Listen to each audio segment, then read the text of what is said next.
And even though belts are tightening, some still need to buy cars. I'll look at some internet sites that make the process a smoother and in some cases a less pricey ride. BusinessWeek TV. It's about money, earning it, investing it, spending it. Coming to you from the heart of Times Square.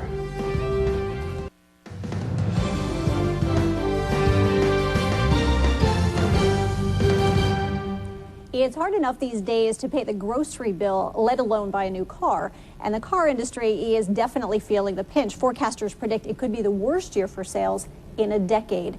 But some websites out there are offering new possibilities to would-be buyers and leasers and putting them right in the driver's seat.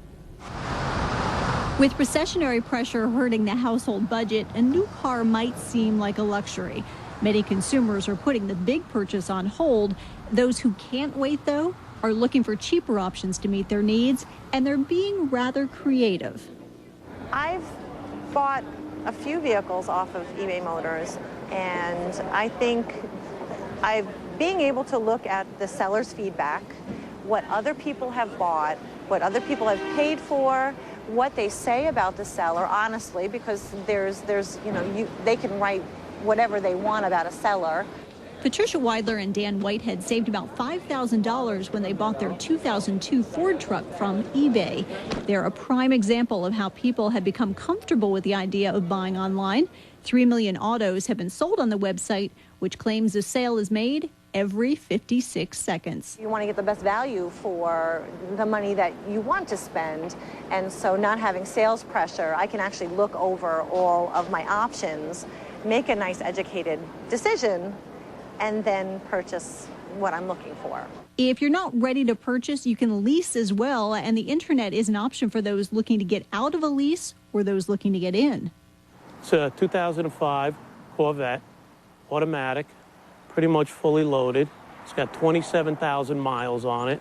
It's got T-tops. It's not a rag top. It's a coupe. It's not a convertible. And it's just a nice driver. It's pretty much loaded. Lease Trader allowed Steve Macchio to take an existing lease off of someone else's hands. He was able to buy up the remaining 27 months of the lease without making the down payment, a savings of $12,000. He pays $535 a month. That may sound like a lot, but the car is worth $50,000.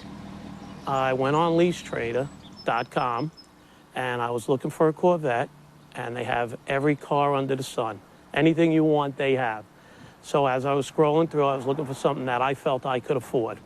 I came upon this red Corvette, and before I could talk to the gentleman, I had to do a credit application to make sure that I'm legitimate. There are some cheaper cars on the site as well for someone who's looking for a daily drive. Lease Trader works directly with financial institutions and pre-qualifies its buyers. So once they're verified and once they're qualified, they start communicating with sellers. Ultimately, they find the car. So the buyer and the sellers both meet, or they just choose to, I guess, move forward with the transaction. And that's where the leasing company takes it from there, and they transfer the contract from one person to the other. Oh, yeah, it saved a lot of money. Come on, it's 12 grand. I couldn't have done it. I wouldn't have been able to do that. A ride in style Macchio wouldn't have otherwise been driving. While leasing is good for consumers who want a car for the short term, buying a car generally makes more financial sense. But it's important to finance correctly. Edmunds.com recommends putting down 20% and taking a 5-year loan term. Now, some new autos are being financed for up to 84 months or 7 years. So avoid this if you can, or you'll find yourself owing more on the loan than the car is actually worth. Now, for those leasing, keep the terms to 3 years or less. And one more thing, the couple we told you about who bought on eBay, they made the 3 millionth purchase. So in honor of that milestone, eBay actually picked up the tab.